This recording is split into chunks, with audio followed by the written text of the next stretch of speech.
Welcome to Anime Out of Context, a comedy review show where a man completely immersed in anime culture torments his co-host, who is only allowed to watch the shows featured here.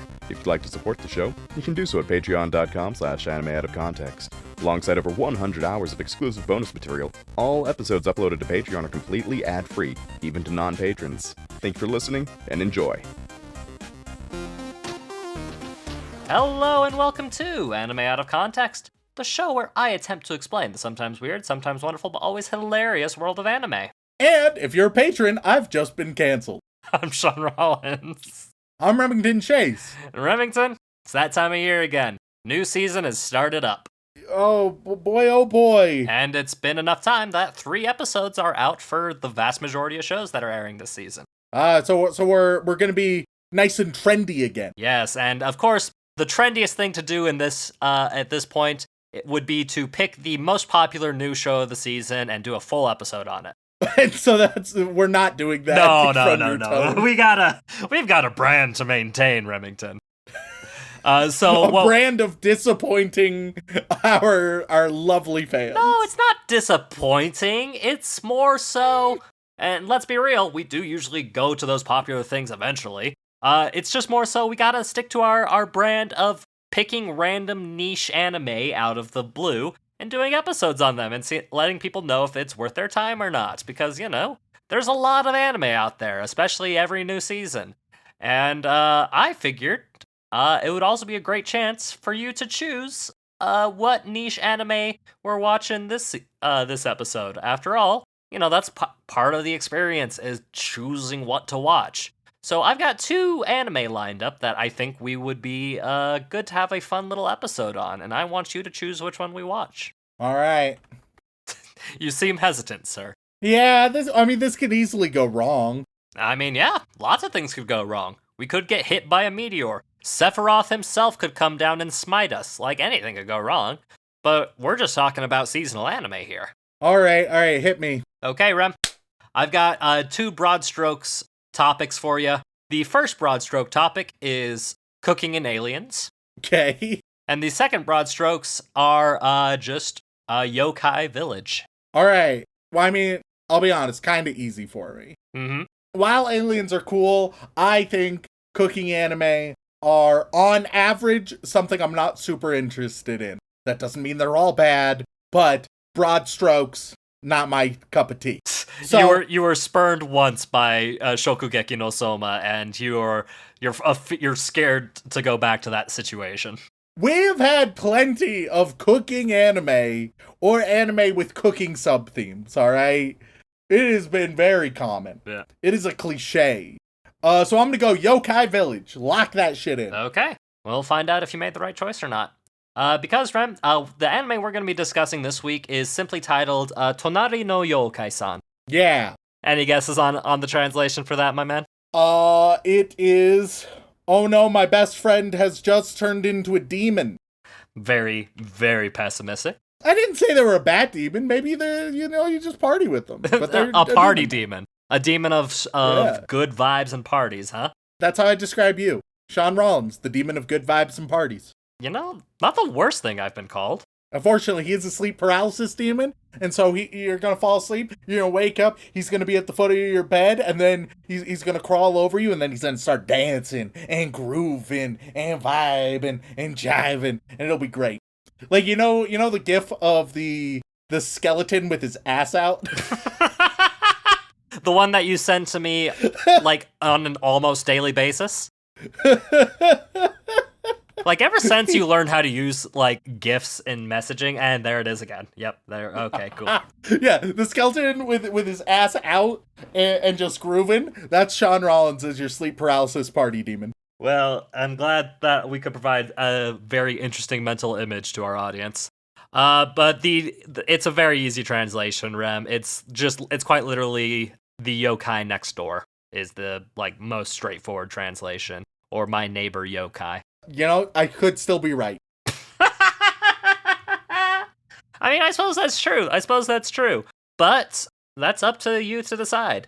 Because, Remington, Tonari no Yokai-san is a very simple show. It's just a show about a village where yokai just, coexist with normal humans and in the village. And it's got kind of it's a bunch of small stories that are kind of tied together, right? And kind of an almost anthology type of way.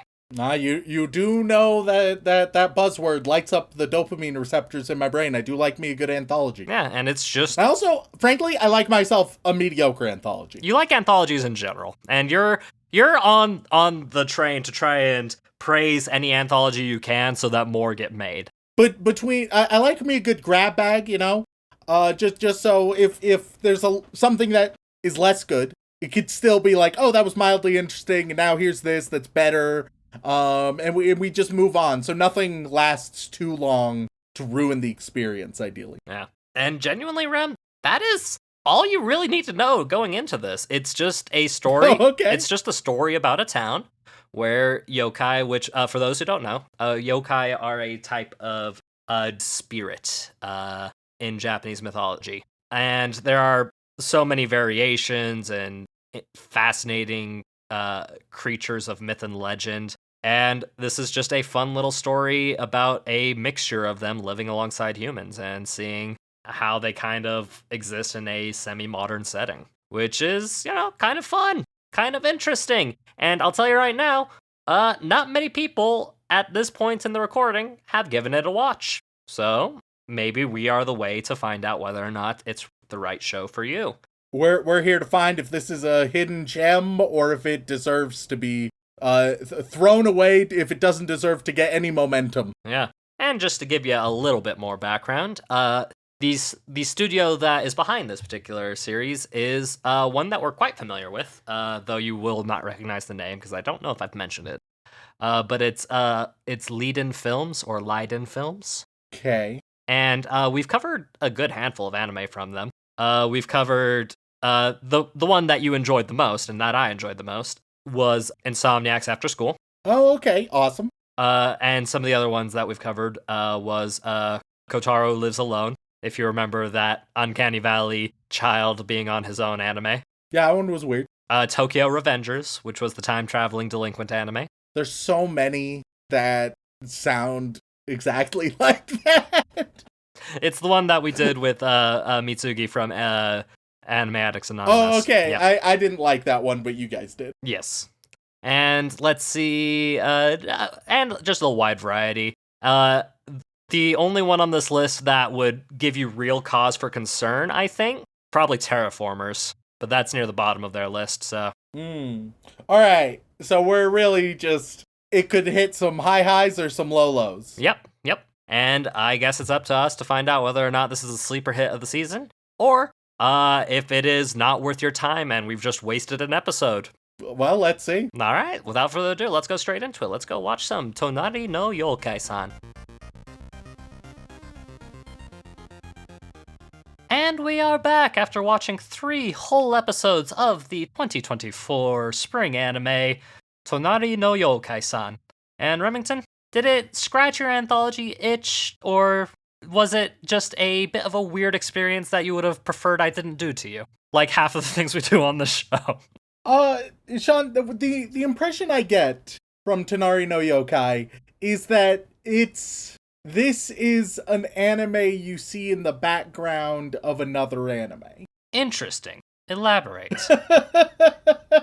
It feels like there's just miscellaneous weird moments, right? Mm-hmm. That aren't really that important or interesting, but if you caught them just like piecemeal while watching another anime in the background, then it would be a fun little added detail.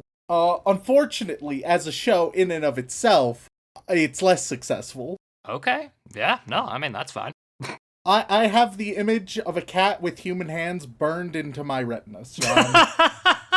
And I don't like it. I don't like a cat with human hands. You don't like his human mitzies? No, feel really uncomfortable. So I guess let's jump into this weird as fuck show. And I'm gonna level with the audience. Good chance this is gonna be a weird explanation, because in this show, so much happens and not much matters. Wow, I didn't know we had Nietzsche on our podcast for once. That was haven't had him in a while. What are you doing here? Here to make some good old goofs there, Frederick? You're damn right. So we open up, and the family cat has ascended to become a two-tail transforming cat that can talk. Yeah, Nekomata. It's just kind of what happens sometimes. Yeah. Like, they've lived 20 years as a cat. Yep. And then they have this sort of transcendence, and, this cat, Buccio, is confused because they've just been a cat. Yeah. I mean, if you were just a cat and then suddenly you got human hands and an extra tail, I feel like you'd be confused too. I suppose. Anyway, so we meet him real quick. Moving on to a different scene. We have perhaps like the secondary main character, I would say. One main character is Buccio, the cat. Mm-hmm. Another main character is Mutsumi, or just Mu. She's the daughter of the family, right? She sees Jiro, the crow man. He's a Tengu. Big crow man. He has the ability to remove sweat. That's a thing he can do. He has a magical power. Yeah, like, I don't know how much you know about yokai in general, Rem, but as far as mythological spirits and creatures, they do some hyper-specific things. Like, yeah, and so she they're chatting and it's warm, and she's like, "I'm not sweating any longer. Did you do that?" And he's like, "Yeah, I did." And so that's that scene. We get some exposition about what the hell's going on.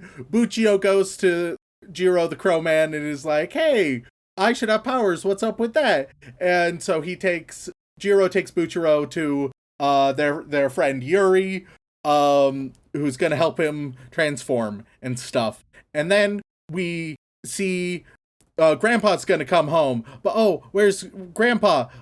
It actually there's this golden light horse, but it's actually a little cucumber, and yep. Yep.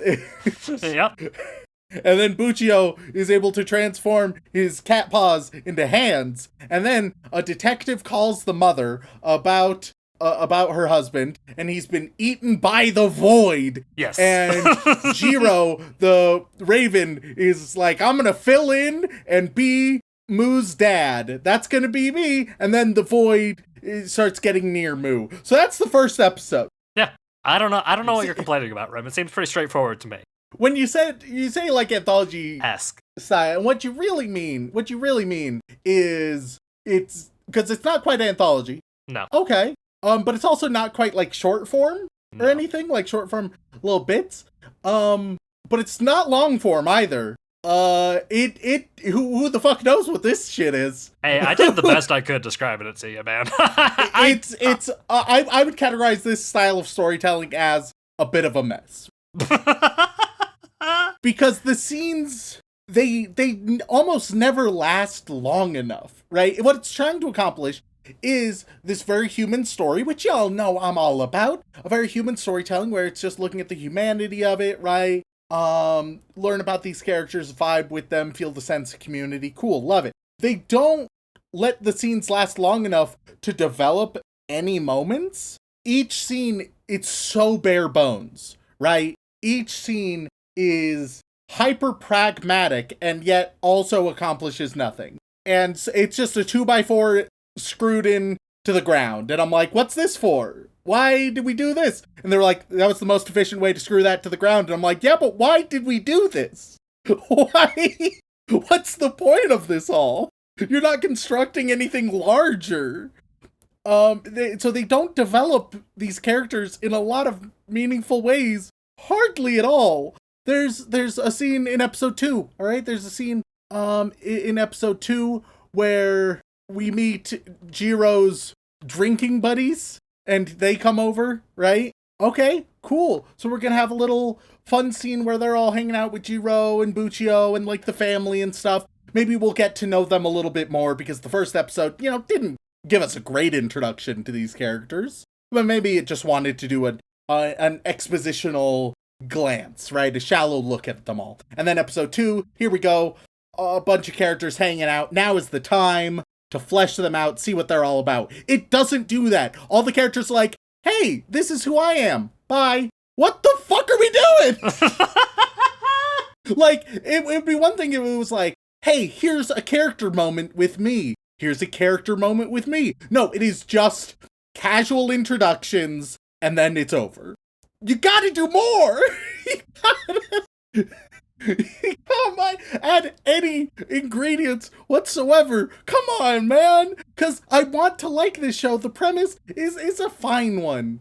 But that's kind of all they have, and then it gets real weird, because I talk about they just want it to be like a low-stakes slice of life show, right? Yep. And then we get to episode 3, where there is a fight scene of yokai versus yokai and a giant snake mother of darkness and shadows that preys on loneliness. And Jiro, the bird boy, despite being like, hey, Mutsumi, I'm gonna fill in that father-like role, it does a 180 and is like, actually, see you later, I'm gonna sacrifice myself to this thing, kind of because. And then there's a huge all-out battle of all of Jiro's friends, fighting the snake, and then revive Jiro, and Jiro fights the snake, and they win, and they're like, oh, but we're not gonna kill ya, we're gonna accept you, that's the moral. And I'm like, what the fuck is happening? What is this show?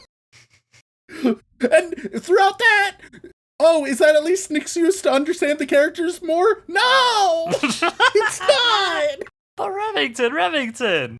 So now I still don't understand the characters, but I'm just further confused about the show itself and what it's trying to do. And then they're like, Mutsumi, recall, she has lost her father, right? Yeah. Or her father, which if you look metaphorically, like, you could easily argue that there's, like, possibly lost her dad to, like, suicide or something, if you look metaphorically, right? Yeah. Lost himself to loneliness and despair, to the void itself. Pretty fucked up. And so Mutsumi, after they all do this, she's just like, I'm not lonely anymore. Oh, okay. That snake fight fixed it? You don't feel bad about your father who's gone anymore? That's fine? That's a weird route to go. Like, it might be more reasonable to be like, yeah, it's still difficult sometimes, but I know that I have community with me, right? I know I have plenty of people I can go to for support. That would be reasonable. That would make sense. Yeah. But just being like, no, problem solved, actually. What? What are we talking? What is this show? I mean, Rem, if I had made you watch an additional episode, you would have gotten to meet a character who's called Wagon, like Volkswagen, and he's a car that was loved so much that he became a man with a car for a head. Why isn't this a silly short form something or other? It should be a slice of life comedy instead of slice of life action drama. Because I'll tell you what, a weird combination of genres, slice of life action drama. Yeah. Especially when there's not good enough writing. It kind of feels like sometimes they just want to, like, look at the different yokai and how they're living in the world, which could be fun, but they don't lean that far into it. Somebody had an idea for 4 different shows, couldn't decide on any of them, and so just kind of smushed them all together into this abomination. Maybe the true magic, Rem, is when once you get all the abomination together in one season. Maybe once it's all smashed together like that, maybe it'll form a cohesive narrative. But it is, still early in the season, right? At the time of this recording, I think there are only 5 episodes out now. But it's not even just like, oh, these 3 episodes, they haven't done enough. No, they have done very specific things that indicate the creators are not good at writing. There's a strange little romance in episode 2 between like one of the boys of the family and this frog girl. She's a kappa. And sure, yeah, she's a kappa. Why not? She's gonna shit that boy out. And I'd appreciate you not talking about high schoolers shitting out other high schoolers. That's just not the kind of story I'm into personally. So, let me just give you a rundown of their romance. And also keep in mind that this is just one of the stories happening in episode 2. Yeah. All right? It's like a third of episode 2, if I'm not mistaken. Yeah, which once you'll see a lot of events, you'll be like, good God. So, a boy, like basically just helps Kappa Girl with an eraser, grabs her eraser and is like, hey, you dropped this. She gets super embarrassed, by it and freaks out a little bit. She ends up fainting. She goes, to the nurse, comes back. There's a nice little letter. She's like, holy shit, I'm so in love with this boy. Her friend, who we've never, just a person, I guess, is there and is like, oh, you are in love with the boy? Well, here's what we need to do. So they go to the restroom. They go to, they find the school toilet ghosts. I don't remember what they're called, but we've seen them before. Mm-hmm. Yeah. And there's one in this restroom that Hanako's who counsels people and is a romance expert. And so she's like, all right, so here's you want to tell him? Well, here's how it's gonna happen. You guys are in a relay race. We're gonna have a baton of love, and that he will know as you pass it on, and it's gonna work. And then during relay practice, oh no, she fails the pass. She like skins her knee a little bit, and I guess just it doesn't pass it to him at any point. Like she skins her knee a few feet away, and they just call it off. And so she leaves a little bit embarrassed, and then he follows her, and they chat. And she actually suddenly very okay with it. She's like, yeah, I don't need to be nervous about it anymore. It's all okay now. Okay. There's You seem a little flabbergasted, my friend. Yeah, because nothing leads into another thing, right? I think it might have been like Matt Stone and Trey Parker, the South Park guys, who talked about like when storyboarding, when you have a series of events, you don't just want one thing after another. You want each one to propel the next one, right? And so therefore this, but this, right? Everything should push forward the next thing or complicate it in some way, right? I wasn't expecting wisdom from the South Park guys today. Like, that's just I just didn't have that on my bingo card for today's episode. Wait till I pull out Requiem of a Dream again. No, please, not again. But that's ideal. In this case, it's just things are kind of haphazardly happening one after each other, and there's a link, but not a causal one. It's just kind of happening. And once again, they are rushing through where they're not letting enough time be spent so that we really feel that. This little romance arc, it's one of the better developed things. And I'm still, as you can tell, not very impressed. In that second episode, right? That could easily fill a whole episode. That's just that little story about those two. But instead, this is the episode that Jiro's drinking buddies come over. We meet all of them, right? Buchio, the cat, is told he needs to find his definitive existence because every single yokai has one singular purpose that you need to find and do. Which feels like an existential nightmare, but they're just kind of like, yeah, sure.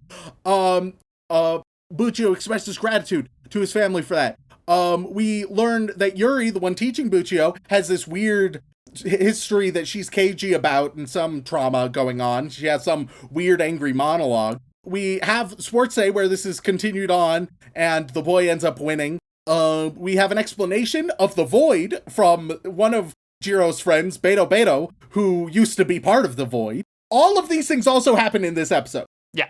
All of these things happen. Yeah. And all of them could be interesting. All of them could be fine. But they just feel the need to cram it and cram it and cram it and cram it. And none of it gets the writing it needs for me to care. It's a goddamn mess. Just think, you could have watched a show about romance and aliens, but you chose this instead, and cooking. Oh, fucking hell. Yeah, well, hey, that's just the way these things go sometimes. That's the danger of going into new seasonals without any information. I feel misled, because, I would argue not at all anthology, just badly written, and that's different. Look, I had to frame it in the best way possible to give it the best shot it could have, and it's got some charming aspects to it, but because of how disjointed the story is, I was like, I guess anthology is the best way to describe this, kind of, a little bit. It's got a bunch of different storylines happening kind of all at the same time, that's the kind of... If it were an anthology, it'd be so much better, where it's just like, hey, let's take some more isolated stories, right? Mm-hmm. And tell those. And maybe you have some overarching stuff, right? Some that goes from one to the other, but mostly you're just like, hey, yokai in a human society, isn't that interesting? Because that's really all the show cares about. So why pretend otherwise? Yeah. And then, it'll cram so much in, but then it'll also just waste time sometimes. Mm-hmm. There's always a very common in anime. You have a little, opening scene before the intro, right? Right. In episode 3, the opening scene that usually, often sets the tone in a way, or often just says something silly. Those are the main options. It is Buchio, the cat, giving backstory to him becoming a Nekomata, which the backstory is just, he was a cat, and then he wasn't. Yeah. They spend a scene on this. We know! That's his whole character! Don't be like, oh man, it's crazy how I was a cat, and now am a Nekomata. Anyway, hit the intro. What are we doing? You are actively disrespecting my time at this point. Yeah, the time that you spend... Hey, that's for patrons only. That's for patrons only. Sorry. I let it slip. Let your secret slip. I'm just saying that's some of the worst quality writing you can have. It's just so trash. Well, would you like a little bit of a reassurance in your choice? Sure. I'm looking at the both the scores of both the shows right now for Mal, and this is the higher of the two, so good work. Holy shit, it's a rough season, gang. Again, Rem, I didn't choose the bangers of the season on purpose. I chose two shows that were a bit weird, a bit off, and thought, hey, maybe Remington will have some insights on whether or not these are good or not. I was set up to fail, y'all. He chose a bunch of trash. He lied to me about it. You are all bearing witness. Oh, Rem, if you really want me to show you a banger from this season next week, I can. I mean, I can rearrange everything I'm doing if you like. I don't know, or maybe this season we just pretend it doesn't exist. Maybe we can't do that. We can't do that. I don't know, Rem. we could. We have the power. Look, Rem, that's one anime of 30 this season, so hold your whole judgment for an entire, season's worth of anime before we go into it. For example, season 3 of Yuru Camp is airing this season, so, Yeah, it feels weird there's a third season of that.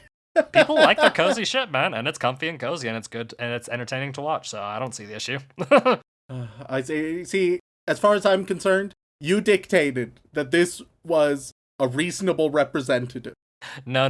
That is not that what I did. That was your choice. That is what you did. That is not what I did. What the fuck are we what doing I did was here, specifically Shaun? these are the ones that are super popular this season. Let's go for one that's not super popular and see if it's one of those hidden gems that keep cropping up from time to time. And this show had the ingredients to be wonderful and fantastic, but it just turns out it wasn't. All right. I mean, would you prefer I showed you the Omegaverse anime instead?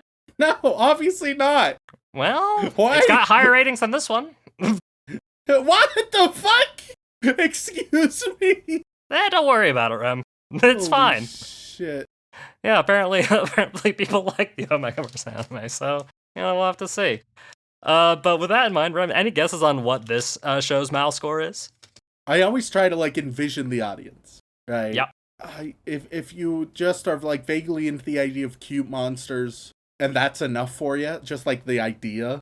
The idea of cute monsters. Yeah, with no regard for actual execution. I don't know, I'm struggling to find an audience. I'm teetering between the 6 and 7 mark, right? Right. I'm I think I'm gonna say 6.99. Okay. Just right there, right below 7. Just boom. Yeah. Yep. And I did just reclarify. I sorted this whole season of everything that's currently airing by score. And this is actually the top spot, and so no, it is dead middle of the pack. Well, oh fuck, back half of it. It is like 35th of like the 50 anime that are airing this season. Yikes. Yeah. But Tonari no Yokai-san only has 1900 ratings with 5 episodes out. Oh, Jesus Christ. No one is watching this show and no one needs to. Hey, and we're the ones informing people of that fact. We're warning them. Yeah. And this show is sitting nice and pretty at 7.04. Hey, I was pretty close. I was just on the other side of the line. Yeah, no, like your rating of this was kind of spot on for the weeb's perspective. A lot of people just enjoyed like the comfy background vibes of it, and the slightly weird aspect to it. And who knows? Like I said, maybe by the time this gets its final episode of the season, maybe there'll be more to it. Maybe it's just one of those shows that is like, ooh, the start is rocky, but once you actually get into the more complex themes and of the total story, maybe there's something there. But it's no Odd Taxi, I'll tell you that much. Yeah, it is. It is like the exact opposite, truly. And it's like, yeah, man, if it had like more charm or more sizzle or just was more interesting, because I can be pretty forgiving of being like, look, it's a bit of a mess, but man, was it charming. Like, I've been there before, but this, it doesn't do enough on that front, and so I'm just left with fucking nothing. Just a confusing mess that I'm like, oh, okay. I sense a feling of void coming from you, Rem. You gonna be okay? Here I am. You gonna be okay? The snake is coming for me. And that's what we call Dylan from time to time. Just avoid snake. Yep. But I think with that, final question to ask you, Ram. Any chance you want to give this another shot? Any chance you want to watch more Tonari no Yokai-san? No.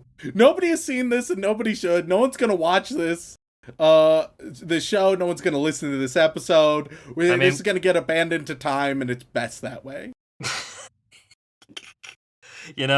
I'm so excited for... There'll be a time, like 2 years from now, that's going to be the next time we even think about this show. Yep. And you're going to be like, and somebody or maybe you in a weird moment will reference it. Maybe the studio will do the same thing. And you'll be like, oh, Remington, do you remember Tonari no Yokai? And I'll be like, what the fuck are you talking about? And you're like, it's the Yokai Village show? And I'm like, and you're like, you didn't really like it? And I'd be like, was it horny? And you're like, no, it wasn't horny, Remington. I'd be like, I don't remember it at all, Shaun. And that's going to be the conversation that happens. Yeah, look, 2 years from now, if I make a reference to this show outside of maybe mentioning the studio, I will be fucking amazed. I'll be like, because there are much better shows from this studio that I mentioned in the top half of this episode. Yeah. So, like, this isn't gonna be my go-to example for anything by Leiden Films or Leiden Films, whichever it is. But either way. God, this was amusing. With that in mind, thank you all so much for tuning in. We really appreciate it. If you enjoyed Remington being absolutely bamboozled by the decisions a show can make, or rather the lack of decisions a show can make, then please head on over to wherever you get your podcasts and leave us a review. They mean the world to us, and we do read every single one. And if that is not enough for you, you can head on over to twitch.tv/animeoutofcontext, where myself, Dylan, and Remington occasionally play video games very poorly. And if that is still not enough for you, you can head on over to patreon.com/animeoutofcontext, where you can gain access to all kinds of lovely bonus material, including having the opportunity to be thanked live on the podcast. So, Rem, who are we thanking this week? As always, we would like to send our regards to all of our bland bitch protagonists, as well as our magical girls, who we really appreciate. But moving on, we get to our yandere waifus, who are fighting our shadow snakes. And on that list, we have Zombie Stomp, Xanax, y'all should watch Blue Period, has a femboy artist, Yandere Neko, why Shaun? Where's our DBZ review, you ginger fuck? Wes Kane, weekly anime pairing, Parasite and Human Centipede. Walk me home gently, viva la Haruhi revolution, call to arms, fellow worshippers of Haruhiism. Utah number 1, unhinged tracks, Tum Yum Cum, Totally God's Angel, Titan CNH. This show is a ploy to get Spoonman reelected, the Susanator, the pocket big hole you need in your pocket, the flying spaghetti monster, the Danish Viking will conquer the world with the Renoir Zoro as my navigator, the capybara's tummy hurts, Turban, Super Zoo, Stacy's mom, Spoonman calls Rem dishwasher with the way he be licking his big hole clean. What? I Excuse don't. me? What? Am I giving the Spoonman a rim job? Just to clarify, is that what's happening here? I don't know if I want to answer that question, Ren. The Spoonman is so horny. You didn't design him to be horny, I don't think. He started out as like just vaguely uncanny and weird, and now he is certified horny. Spoonman, fighter of the knife man, Spooning leads to forking, use condiments. Snaky Pie, Shrek is love, Shrek's life. Shaun wants to give Spoonman a thank and yank. Shaun the horny Shaun blocks, the best part of the Patreon reads. Shaun told me to fuck my sister, and now my family won't talk to me. Shaun ruined my happy sugar life when he made my tummy so big and round it hurts so bad. Please let me see a doctor, I can't take it. Jesus Christ. This is cursed. Whoever said that this was the best part of the Patreon reads, I think you're wrong. I just think you're wrong. I think you've made a mistake. Shaun makes the Spoonman come. Shaun had a lass that could go all night, but got out of breath when he had to blow her up. Shaun can do D's nuts. Sarah from the Shark plushie. Sequoia to Kai, that's what she said. Say hi to that guy's fiance, I think it's Haley. Ross Palmer, Riku the Dawn Hero. Rhiannon Williams, Remington is right. Remington is my thick pulp. Rem uses the drums of liberation for y'all weebs from Bad Anime. Rem hit rock bottom, is still on top of Shaun. Rem doesn't completely hate my favorite shows. Pro tips out of context, the next time someone tells you the government wouldn't do that, oh yes they would, they already have. Professor Fox, Paco Musico. Onichichi, 10 out of 10 family show. Christ. No waifu, no laifu. 907, Nick, Necrodancer 1415. Mysterious Girlfriend X would be a wild episode. Musical episode guy here with Spoonman to say thanks for the second musical episode. Misaka gets it, she has electric powers, but stop winking and asking if Misaka is AC or DC. McCake 7 Hierto, March comes in like my loins. Making fake mal account so I can rate Forest Fairy 5 10 out of 10. Macaroni a cheese Link Joker, Leave Insanity. Kylo, King Rich Rock. Cassidy, Jerkidius, Jax, Jam Hands, Icon Scout. I will never get more Ace of the Diamond, now I cry. I tried manscaping with a straight edge razor. I dream of Pui Pui. I can't believe I made an account for this. Glenn Michael Dolan, Ginger Weeb, from the guy who did the thing that one time. Farmer Weeb's double feature of the week, My Neighbor Totoro and Grave of the Fireflies. Fantide, Erica McCorkle, Dylan, the Spoonman is gushing over Shaun's magical big hole while waiting for Rem to witness their love. See, I'm just confused on who the Spoonman is going for and who's going for the Spoonman. I just need. The narrative is a bit mixed up here. I'll tell you that much. Like we're getting into like AO3 fan fiction levels of confusing, you know. And now I guess, well, Dylan, I guess, is just being told about this. He's, or maybe he is the Spoonman. I don't know how to interpret this one. Like, is it his secret identity? I don't know.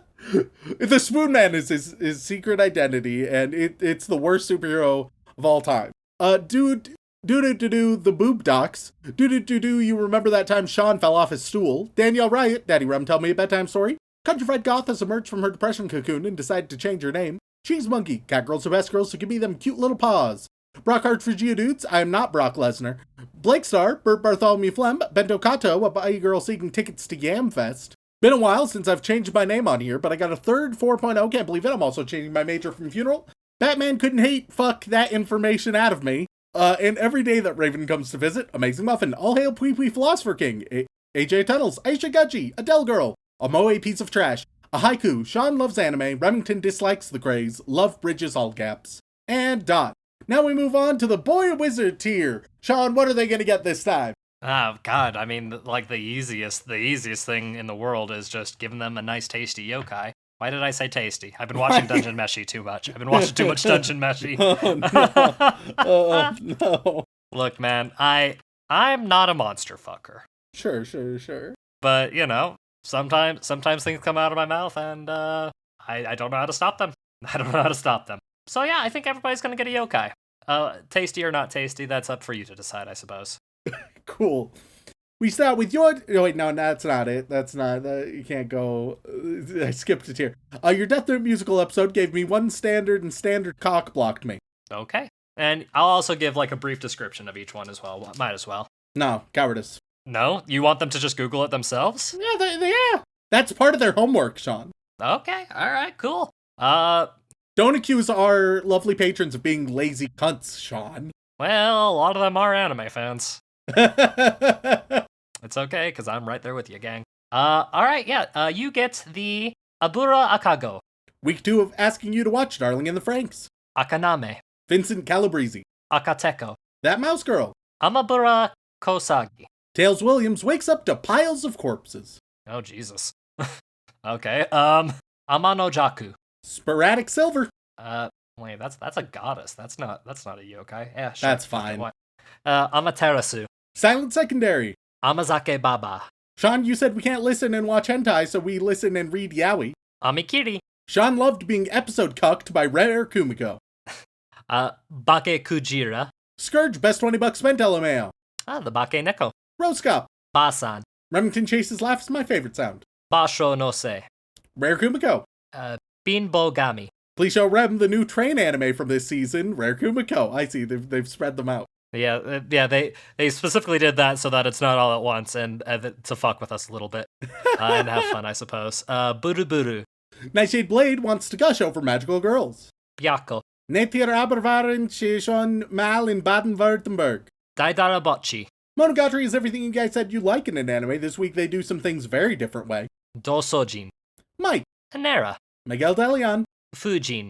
Latino's 425th anime at 21 was GTO, Great Teacher Onizuka. Please Rem, flash me again, John Rollins 2000. I beg your pardon.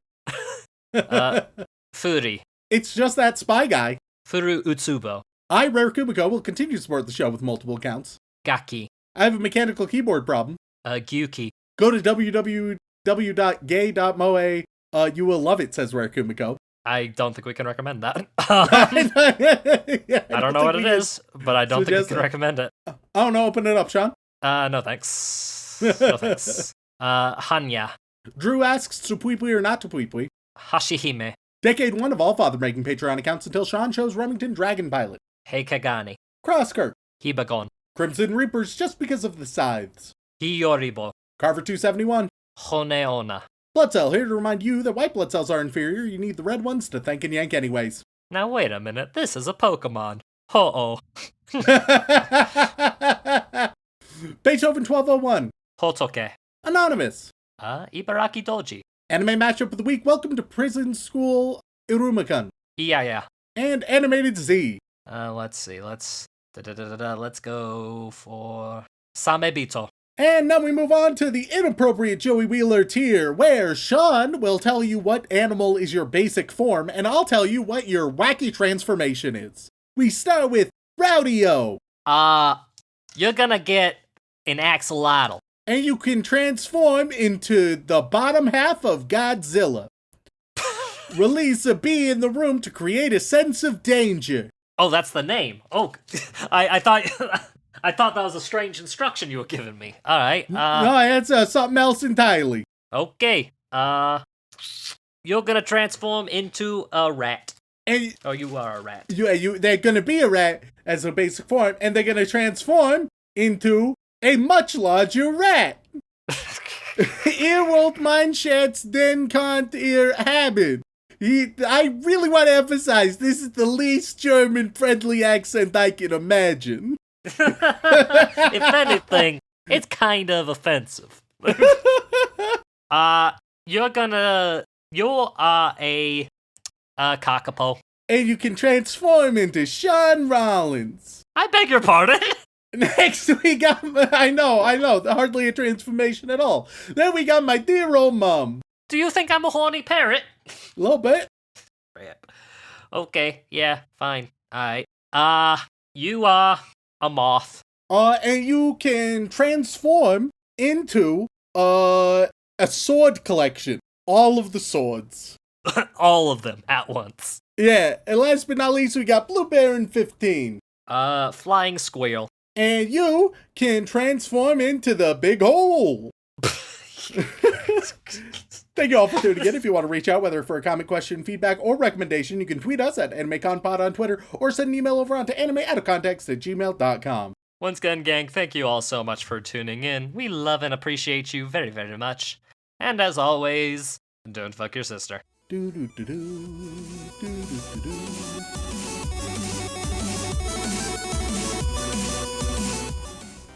Did it scratch your anthology itch, or was it just a anthology bitch? Shaun, the impression I get.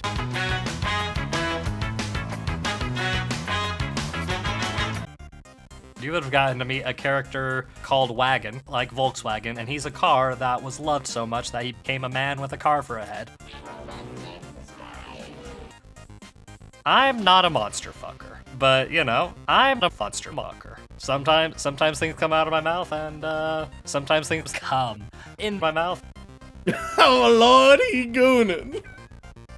You can't be behaving like that in your 30s?